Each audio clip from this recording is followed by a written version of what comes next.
30 avant Jésus-Christ.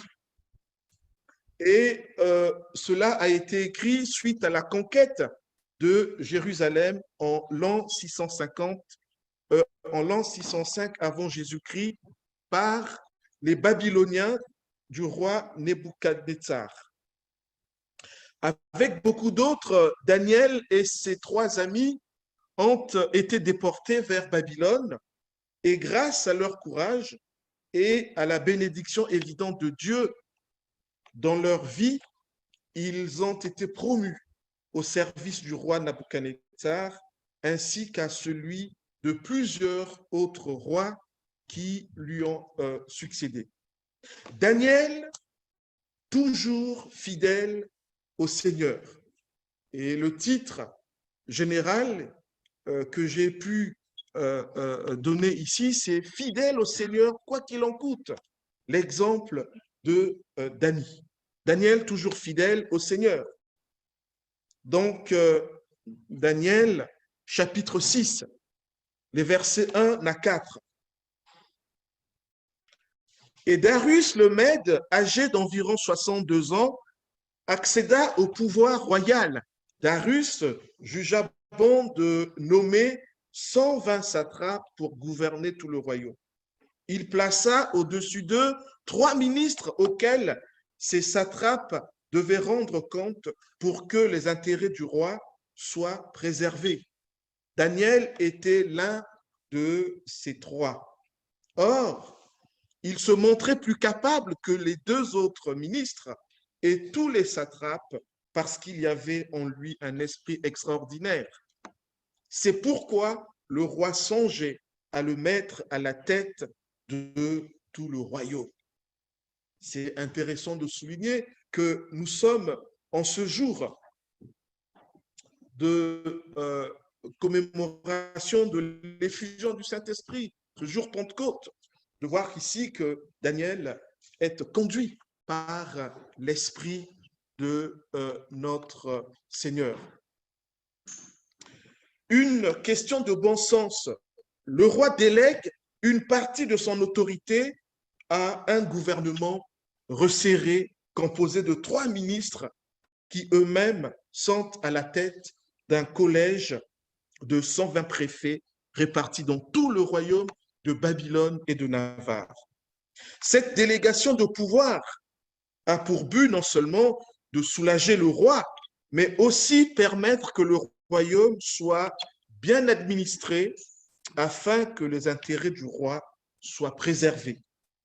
Cette délégation de pouvoir nous fait penser à un épisode de la Bible, notamment le conseil de bon sens que Jéthro va prodiguer à son gendre Moïse. Jéthro conseille Moïse de déléguer une partie de ses tâches à certains membres du peuple. Je crois que cette pratique est une bonne chose, quel que soit le lieu, même pour nous en Église. Soulignons que Daniel fait partie des 3 ministres nommés par le roi de Babylone en raison de son bon témoignage, notamment dans son travail. Il est pressenti au poste de Premier ministre. Son vécu donne du crédit à la parole de Dieu. L'apôtre Paul encourage le pasteur Tite à enseigner ceci. Aux esclaves, tu recommanderas d'être soumis à leur maître en toutes choses, qu'ils cherchent à leur donner satisfaction, qu'ils évitent de les contredire et se gardent de toute fraude, qu'ils se montrent au contraire dignes d'une entière confiance. Ainsi, ils rendront attrayant l'enseignement de notre Dieu, de notre Sauveur. Et bien, c'est ce que Daniel a fait ici. Il a rendu attrayant l'enseignement de Dieu au travers de son témoignage. Comptez que lorsque les événements se déroulent, Daniel est un vieillard de plus de 80 ans. Cependant, il est resté le même, fidèle à son Dieu, comme dans sa prime jeunesse, au temps du roi Nabuchodonosor. Je vous renvoie au chapitre 1 du même livre. La question que nous pouvons nous poser, quel sera notre témoignage dans 20, dans 30, voire dans 40 ans? Est-ce que nous donnerons envie aux gens de s'approcher de notre Seigneur? C'est une bonne chose, mes amis, que de bien commencer, mais il est encore mieux de bien finir. À nous de permettre à tous ceux qui ne connaissent pas encore notre Seigneur de toucher du doigt le Seigneur Jésus au travers de notre foi, au travers de notre vie. Et je dirais à Fenda et à Harmonie, votre baptême ce jour n'est pas une fin en soi. Ce n'est qu'un commencement dans votre carrière dans la foi. Votre vocation, tout comme la nôtre, est de grandir et de ne pas rester des bébés dans la foi. Je nous repose la question, quel sera notre témoignage dans quelques années? Avant même de se projeter dans le futur, qu'en est-il de notre témoignage aujourd'hui?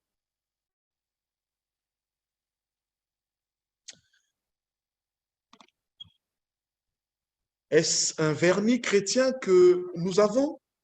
Ou bien sommes-nous profondément chrétiens? Des chrétiens, nous voulons être chrétiens dans les tripes, chrétiens dans les veines, chrétiens, oui, nous voulons être dans le cœur et non chrétiens en parole. Nous voulons être ces personnes qui ont accepté Jésus comme leur seul Seigneur et Sauveur et qui se conforment dans leur vie tous les jours selon la volonté de notre Dieu.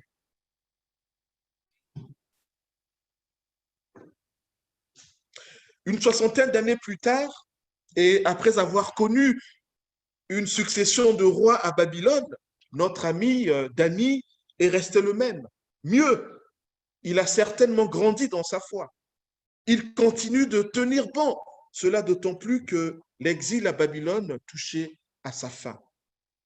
En tous les cas, il se laisse toujours diriger par le Saint-Esprit comme à ses débuts. Oui, en parlant du Saint-Esprit, nous nous rappelons encore ce jour où l'Église est née avec l'effusion du Saint-Esprit. Comme pour Daniel, puisse le Seigneur nous donner la constance dans notre fidélité à lui et à sa parole. La jalousie quand tu nous tiens. Daniel, victime de la jalousie des autres responsables. Les versets 5 à 10, nous voyons.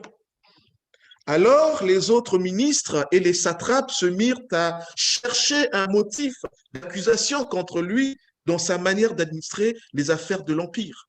Mais ils ne purent découvrir aucun motif d'accusation, ni aucune faute, car il était fidèle, de sorte qu'on ne pouvait trouver en lui ni négligence, ni fraude, ni faute. Ces hommes-là conclurent donc, nous ne trouverons aucun motif d'accusation contre ce Daniel, à moins que ce soit en relation avec la loi de son Dieu. Alors, ses ministres et ses satrapes se précipitèrent chez le roi et lui parlèrent ainsi. Que le roi Darius vive éternellement. Tous les ministres du royaume, les préfets et les satrapes, les conseillers, les gouverneurs réunis en conseil ont décidé qu'il fallait publier un édit royal pour mettre en vigueur une interdiction stricte. Selon cet édit, quiconque, pendant les 30 jours qui suivent, adressera une prière à quelque dieu ou quelque homme que ce soit, si ce n'est à toi, Majesté, sera jeté dans la fosse aux lions. Maintenant, Majesté établit cette interdiction et signe le décret afin qu'il soit irrévocable, conformément à la loi des Mèdes et des Perses qui est immuable. Là-dessus, le roi Darius signa le décret portant l'interdiction. Voilà ce qui nous est rapporté dans, ce texte. En tant que chrétiens, nous aurons affaire à deux types de personnes. Premier type de personnes, des personnes qui seront attirées par notre attachement à Christ, comme cela est le cas pour le roi Darius, qui est attiré par la fidélité de Daniel à son Dieu. En effet, dit l'apôtre Pierre, ayez une bonne conduite au milieu des païens. Ainsi, dans les domaines même où ils vous calomnient, en vous accusant de faire le mal, ils verront vos bonnes actions et loueront Dieu le jour où il interviendra dans leur vie. Deuxième type de personnes, des personnes qui nous haïront en raison de notre attachement au Seigneur, ce qui est le cas des collègues de Daniel et des autres responsables. En pareille situation, le Seigneur nous invite à nous estimer heureux d'être persécutés à cause de notre foi. Alors, ce n'est pas facile, mais avec notre Seigneur, il nous accompagne dans cela. Vous pourrez lire chez vous 1 Pierre, chapitre 3, versets 13 à 17, où l'apôtre Paul nous montre que oui, c'est une bénédiction que d'être persécuté à cause du nom de Jésus. L'apôtre Paul nous encourage à travailler de manière efficace, car c'est pour Dieu que nous le faisons, et pas seulement pour notre responsable. Et c'est ce que Daniel avait compris. Il ne travaillait pas que pour le roi, mais il travaillait pour son Dieu. Par conséquent, il ne peut faire que du bon travail, puisqu'il travaillait d'abord pour Dieu. La conséquence est que le roi apprécie le sérieux avec lequel Daniel fait son travail. Fort de ce succès et de cette réussite, le roi projette de hisser Daniel à un poste plus grand que ministre, ce qui n'est évidemment pas du goût des autres responsables, jaloux de Daniel qui est le chouchou du roi. Les autres responsables sont dans une machination. Ils entreprennent par un complot de piéger Daniel afin qu'il soit en disgrâce devant le roi. Le fait est que les ennemis de Daniel, que sont les autres ministres et préfets, ne trouvent aucun mobile d'accusation contre Daniel dans sa manière de travailler, ce qui les amène à regarder du côté de la foi de Daniel. Sachant que Daniel ne pouvait que prier son Dieu, les autres responsables, en conseil des ministres, encouragent le roi à publier au journal officiel un décret royal dont la teneur est la suivante. Quiconque, pendant les 30 jours qui suivent, adressera une prière à quelque dieu ou quelque homme que ce soit, si ce n'est à toi, Majesté, sera jeté dans la fosse aux lions. Dans la législation des Mèdes et des Perses, un décret royal, voire une loi, était irrévocable. C'est-à-dire que dès que la loi était promulguée, elle ne pouvait plus faire l'objet d'une modification, d'un changement. À bien y regarder, la loi des Mèdes et des Perses n'est pas favorable à l'homme. Celui-ci est fait pour la loi.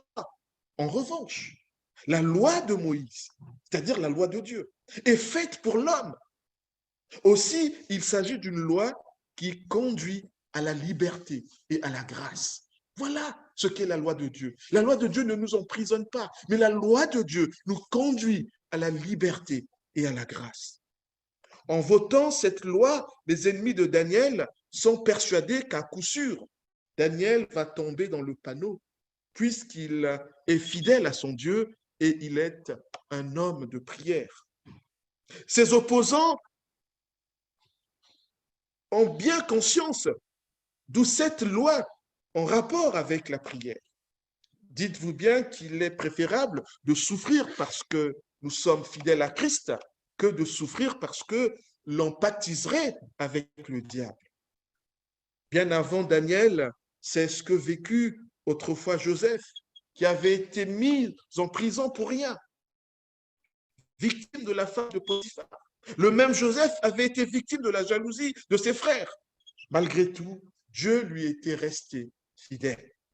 Après Daniel, c'est ce que subira le Christ, qui sera accusé à tort. De la même manière que le roi Darius a voulu sauver Daniel, de même Pilate aussi tentera de sauver Jésus, mais en vain. Qu'en sera-t-il de nous? Jésus a averti ses disciples. Souvenez-vous de ce que je vous ai déjà dit. Le serviteur n'est jamais plus grand que son maître. S'ils m'ont persécuté, ils vous persécuteront vous aussi. S'ils ont gardé mes paroles, ils garderont aussi les vôtres. Mais c'est à cause de moi qu'ils agiront ainsi, parce qu'ils ne connaissent pas celui qui m'a envoyé. Nous sommes avertis. En choisissant cette voie, ce chemin de notre Seigneur Jésus, eh bien, la persécution également nous guette.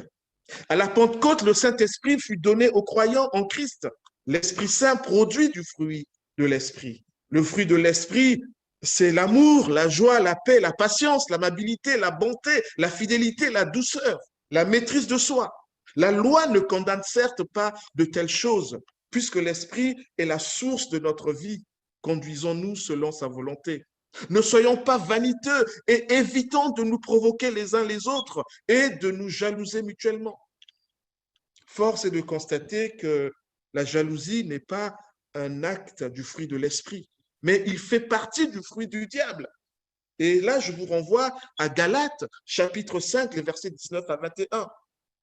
Évitons de nous jalouser, car la jalousie est diabolique. À chacun la part que lui a donnée le Seigneur.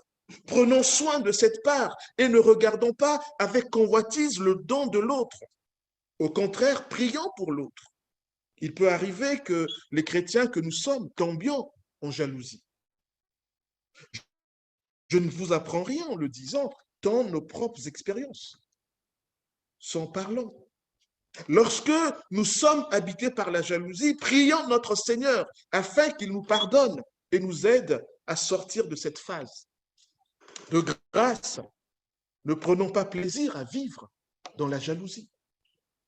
La différence entre un chrétien et un non-chrétien, c'est que le non-chrétien est plongé dans la boue, alors que le chrétien, lui, est éclaboussé par la boue, parce qu'il dépend de son Seigneur et il remet les péchés à son Seigneur. Il se repent de ses péchés.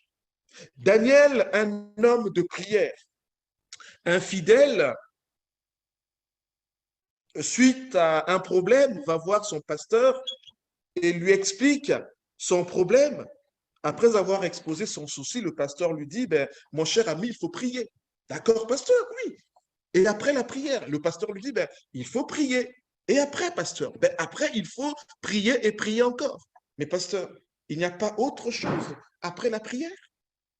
Il faut prier et prier encore. Après avoir prié, prier encore. La suite de notre texte, verset 11. Quand Daniel apprit que ce décret avait été signé, il entra dans sa maison. Les fenêtres de sa chambre haute étant ouvertes en direction de Jérusalem 3 fois par jour. Il se mettait à genoux pour prier et louer son Dieu. Il continua à le faire comme auparavant. Alors ces hommes firent irruption chez lui et le surprirent en train d'invoquer et d'implorer son Dieu, alors qu'une loi avait été votée dans le pays. Il ne fallait pas prier une autre personne que le roi Darius, mais Daniel est attrapé en flagrant délit de prière. Une fois que Daniel apprend la promulgation du décret interdisant la prière pour un autre, pour le roi Darius, il s'en va chez lui et se met à prier son Dieu afin qu'il le protège. Car Daniel est bien conscient que tôt ou tard, dans cet intervalle de 30 jours, il sera attrapé en flagrant délit de prière. Daniel se met à prier en direction de Jérusalem. Nous est-il dit? Pourquoi prie-t-il en direction de Jérusalem? Eh bien, Jérusalem, dans l'Ancienne Alliance, était la ville sainte où symboliquement se trouvait la maison de Dieu, notamment le temple de Jérusalem, sur le mont Sion. Par conséquent, tout bon juif qui se respectait devait prier en s'orientant en direction de Jérusalem, comme le font nos amis musulmans de nos jours, qui prient en direction de la Mecque, quel que soit l'endroit où ils se trouvent. Et c'est ce que Daniel va faire. Vous pouvez le voir dans le psaume 121, les versets 1 à 2, 1 Roi, chapitre 8, les versets 38, 44, 48. Comment est-ce que les croyants de cette époque, lorsqu'ils priaient, lorsqu'ils n'étaient pas à Jérusalem, ils regardaient en direction de Jérusalem. Ça marchait sous l'ancienne alliance. Il était bien entendu qu'avec la nouvelle alliance, nous n'avons plus à prier en direction de Jérusalem, car Dieu est avec nous, quel que soit le lieu, et surtout, c'est chacun de nous qui avions placé notre confiance en son Jésus-Christ, qui sommes son habitation. Nous n'avons plus besoin d'un lieu pour regarder si la présence de Dieu est en nous. Et d'ailleurs, ces derniers mois avec la COVID, nous avons pu expérimenter qu'on n'avait pas besoin de cette chapelle pour adorer notre Dieu. Parce qu'il est avec nous dans la rue, à la maison, partout où nous pouvons nous trouver. Dieu habite en nous. Oui, nous sommes la maison de Dieu. Et d'ailleurs, c'est ce que Jésus dira à la Samaritaine lorsqu'il lui demandera, mais Seigneur, où devons-nous t'adorer? Est-ce à Jérusalem? Et Jésus lui dira, non, le Seigneur, Dieu est esprit et il faut que ceux qui l'adorent par l'esprit, l'adorent en esprit et en vérité. Jean chapitre 4. Malgré le danger à cause du décret qui interdit toute personne de prier une autre personne que le roi, Daniel reste fidèle à la prière. Il préfère Dieu que craindre un homme. À prime abord, on peut avoir l'impression que Daniel ne prie que parce qu'il est confronté à un problème. Mais ce n'est pas le cas. Dans ce passage, nous voyons que Daniel avait l'habitude de prier. Ainsi, 3 fois par jour, peut-être matin, midi, soir. Il est vraiment un homme de prière. Il ne prie pas seulement lorsqu'il a un souci, mais il prie en tout temps et prie sans cesse. Il a une culture de la prière. Il a cet ADN de la prière. On peut affirmer que Daniel est un croyant adulte dans la foi. Il en a les caractéristiques. Il ne prie pas seulement lorsqu'il est dans le besoin. Vous savez, ce n'est pas parce que l'on est chrétien depuis 20 ou 30 ans que l'on devient forcément adulte dans la foi. L'ancienneté dans la foi n'est pas forcément synonyme de maturité dans la foi. Et il faut se donner les moyens si nous voulons grandir dans notre marche avec le Seigneur. Ce que Daniel redoute va arriver, puisqu'il est pris la main dans le sac, pour ne pas dire la main dans la prière. Ses collègues responsables qui se sont érigés en véritables espions le surprennent en plein flagrant délit de prière. Les espions vont dès lors rapporter au roi cette violation de la loi des Mèdes et des Perses par Daniel, parce que même le roi ne pouvait rien quand la loi avait été votée. C'était ça la loi des Mèdes et des Perses. Daniel jeté dans la fosse aux lions, verset 13 et suivant. Aussitôt, ils se rendirent chez le roi pour lui parler de l'interdiction royale. N'as-tu pas signé un décret d'interdiction, dirent-ils, stipulant que quiconque adressera dans les 30 jours une prière à quelque dieu ou homme que ce soit, si ce n'est à toi, majesté, sera jeté dans la fosse aux lions. Le roi répondit, il en est bien ainsi, conformément à la loi des Mèdes et des Perses, qui est immuable. Eh bien, reprirent-ils devant le roi Daniel, l'un des déportés de Juda ne fait aucun cas de toi, majesté, car il n'a pas respecté l'interdiction que tu as signée. 3 fois par jour, il fait sa prière. Lorsque le roi entendit ces paroles, il fut vivement peiné et il décida de délivrer Daniel. Jusqu'au coucher du soleil, il chercha à le sauver, mais ces hommes se rendirent ensemble chez le roi et lui dirent, sache, majesté, que la loi des Mèdes, des Perses veut que toute interdiction et tout décret promulgué par le roi soit irrévocable. Alors le roi ordonna d'emmener Daniel et de jeter dans la fosse aux lions. Il s'adressa à Daniel et lui dit, puisse ton Dieu que tu sers avec tant de persévérance te délivrer lui-même. On apporta une grosse pierre et on la mit devant l'entrée de la fosse. Le roi y opposa son sceau avec son anneau et ceux des hauts dignitaires, afin que rien ne puisse être changé aux dispositions prises à l'égard de Daniel. Après cela, le roi rentra dans son palais. Il passa la nuit sans manger et refusa tout divertissement. Et il ne parvint pas à trouver le sommeil. C'est malgré lui, que le roi fait exécuter la sanction de placer Daniel dans cette fosse au lion. En effet, comme nous l'avons vu, la loi des Mèdes et des Perses est irrévocable. D'après cette loi, aucune personne, même pas le roi lui-même, ne peut revenir sur ce qui a été décidé. D'où l'expression d'aujourd'hui, la loi des Mèdes et des Perses. Si cela ne dépendait que du roi, il aurait pu sauver Daniel, mais tout dépendait de la loi qui ne pouvait revenir en arrière. Le roi est triste et angoissé à l'idée de savoir que Daniel ne peut échapper à cette fosse au lion. Le roi est triste à tel point qu'il renonce à toute distraction et ne parvient pas à trouver le sommeil. Il est dans le deuil. Malgré tout, le roi espère que Daniel sera sauvé par son Dieu. Le roi comprend que bien qu'étant roi, il ne peut plus rien pour Daniel. Mais seul Dieu est son dernier recours.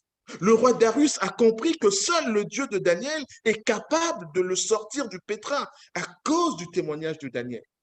Le roi a vu ce Dieu au travers de la vie de Daniel. Quel est notre témoignage? Quel est ton témoignage, toi qui es ici et maintenant? Est-ce que ta vie permet-elle de montrer le Seigneur aux non-chrétiens? Est-ce que nos vies permettent de montrer le Seigneur aux non-chrétiens? Fenda, harmonie, que votre vie, votre témoignage honore notre Seigneur Jésus, afin que par vos vies, d'autres viennent à notre Seigneur. Si un païen, en l'occurrence le roi Darius, a compris que seul Dieu est le dernier recours, nous qui sommes chrétiens devons le réaliser d'autant plus. Dans tous nos soucis, santé, chômage, infertilité, addiction, j'en passe et des mauvais. Dans tout cela, le Seigneur est notre dernier recours. Dieu vient au secours de Daniel, versets 20 et suivants. Dès le point du jour, le roi se va et se rendit en toute hâte à la fosse aux lions.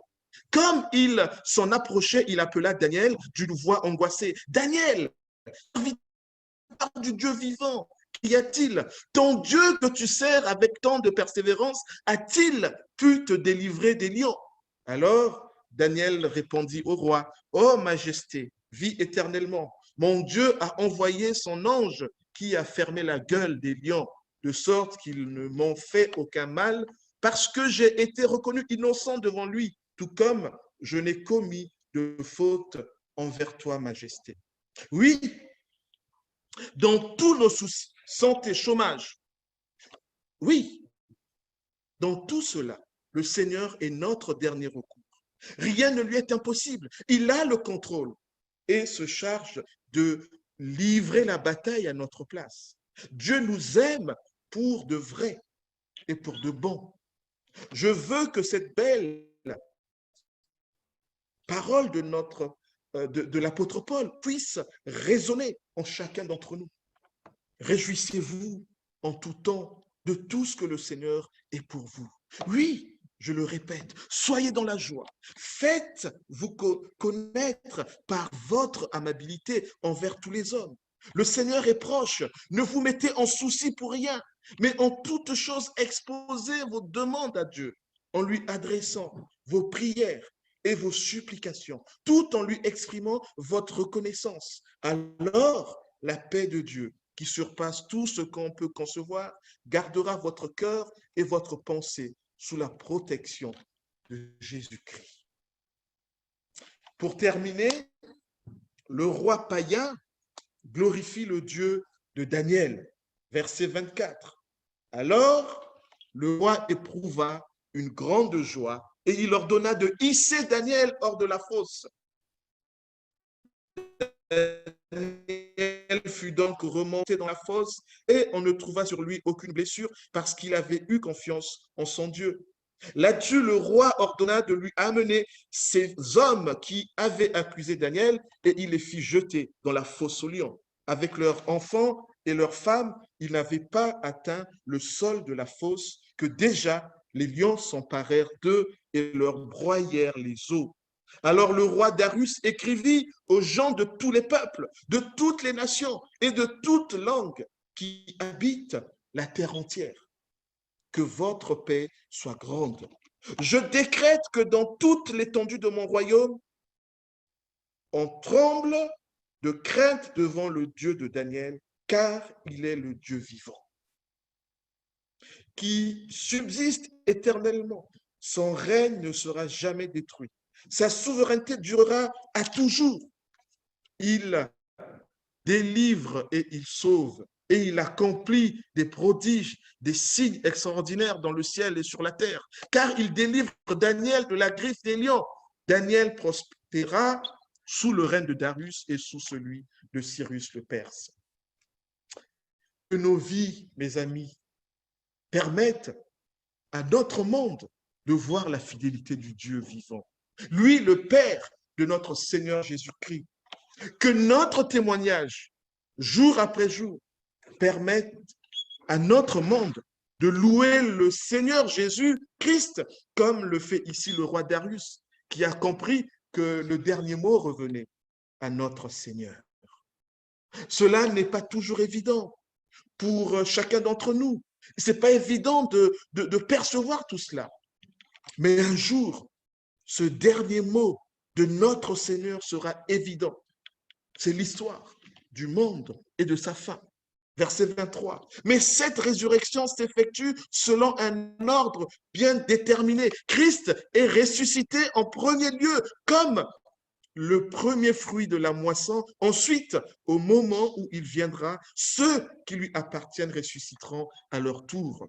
Puis, il viendra la fin, lorsque Christ remettra la royauté à Dieu le Père après avoir réduit à l'impuissance toute domination, toute autorité et toute puissance hostile. Voulez-vous que je vous révèle une chose? Eh bien, écoutons ceci. Voici, je vais vous révéler un mystère, dit Paul. Nous ne passerons pas tous par la mort, mais nous serons tous transformés en un instant, en un clin d'œil, au son de la trompette dernière. Car lorsque cette trompette retentira, les morts ressusciteront pour être désormais incorruptibles, tandis que nous serons changés. En effet, ce corps corruptible doit se revêtir d'incorruptibilité et ce corps mortel doit se revêtir d'immortalité. Lorsque ce corps corruptible aura revêtu l'incorruptibilité et que ce corps mortel aura revêtu l'immortalité, alors se trouvera réalisée cette parole de l'Écriture. La victoire totale sur la mort a été remportée. Ô mort, qu'est devenue ta victoire? Ô mort, où est ton dard? Le dard de la mort, c'est le péché, et le péché tire sa force de la loi. Mais loué soit Dieu qui nous donne la victoire par notre Seigneur Jésus-Christ. C'est pourquoi, mes chers frères et sœurs, soyez fermes, ne vous laissez pas ébranler, travaillez sans relâche pour le Seigneur, sachant que la peine que vous vous donnez au service du Seigneur n'est pas inutile. Mes chers amis, dit Pierre, ne soyez pas surpris d'avoir été plongés dans la fournaise de l'épreuve, comme s'il vous arrivait quelque chose d'anormal. Au contraire, réjouissez-vous, car vous participez aux souffrances de Christ, afin d'être remplis de joie quand il paraîtra dans toute sa gloire. Si l'on vous insulte parce que vous appartenez à Christ, heureux êtes-vous, car l'Esprit glorieux, l'Esprit de Dieu repose sur vous. Qu'aucun de vous n'ait à endurer une punition parce qu'il aurait tué, volé ou commis quelques autres méfaits, ou encore parce qu'il se serait mêlé des affaires d'autrui. Mais si c'est comme chrétien qu'il souffre, qu'il n'en éprouve aucune honte, qu'il fasse au contraire honneur à Dieu en se montrant digne de ce nom. Maintenant, a lieu la première étape du jugement. Il commence par le temple de Dieu. Et s'il débute par nous, quel sera le sort final de ceux qui refusent de croire à l'évangile de Dieu? Comme le dit l'Écriture, si le juste est sauvé à travers toutes sortes de difficultés, que vont devenir le méchant et le pécheur? Ainsi donc, que ceux qui souffrent parce qu'ils obéissent à la volonté de Dieu s'en remettent entièrement au Créateur, qui est fidèle et qui continue à faire le bien. Tout comme Daniel, nous sommes invités à défendre et soutenir ce qui relève du royaume de Dieu et ce qui est juste à ses yeux. Dieu est plus grand que n'importe quelle épreuve qui pourrait nous atteindre. Que Dieu choisisse de nous délivrer ou pas, il reste digne de notre confiance. Dieu sait ce qui est le meilleur pour chacun d'entre nous et il honore ceux qui lui font confiance et qui lui obéissent. Amen. Que notre Seigneur nous aide à marcher jour après jour dans les projets qu'il a prévus pour chacun d'entre nous. Et ces projets, nous les trouvons dans sa parole. Amen.